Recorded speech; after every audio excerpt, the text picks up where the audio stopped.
Hi friends, आज मैं आपको छींक रोकने का तरीका बताऊंगा। दोस्तों, हम लोग छींक को रोक नहीं पाते हैं, लेकिन आज मैं आपको एक ऐसा तरीका बताऊंगा जिससे कि आप छींक आने से पहले छींक को रोक सकते हैं। हाँ जी, आप छींक को रोक सकते हैं, वो भी तुरंत। आप छींक को रोक सकते हैं छींक आने से पहले ही। बस आपको इसके लिए कुछ नहीं करना है, ना कोई दवाई चाहिए ना कुछ और।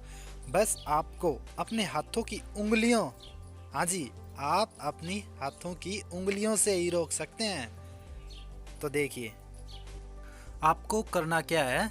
आपको करना है, छोटी वाली उंगली होती है, उससे जो आगे वाली उंगली है, जो रिंग फिंगर होती है, इन दोनों उंगलियों को, जो रिंग फिंगर है, छोटी वाली उंगली से आगे वाली उंगली को अंगूठे से रगड़ना है।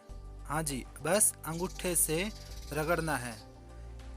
जब आपको महसूस हो कि हाँ अभी छींक आने वाली है, उससे तुरंत पहले जब आपको महसूस हो जाए तो इस उंगली को अंगूठे से, दोनों हाथों की उंगलियों को अंगूठे से रगड़ना है। जब आपको महसूस हो जाए कि अभी हाँ छींक आने वाली है, तो उससे तुरंत पहले आपको इससे रगड़ना है। आपकी छींक 100% रुक जाएगी। हाँ, ये 100% सही तरीका है। आप इसके एक बार जरूर करके देखिए। जब भी आपको महसूस हो कि छींक आने वाली है, बस उससे तुरंत पहले इन दोनों उंगलियों को रगड़ने लग जाइए अंगूठे से।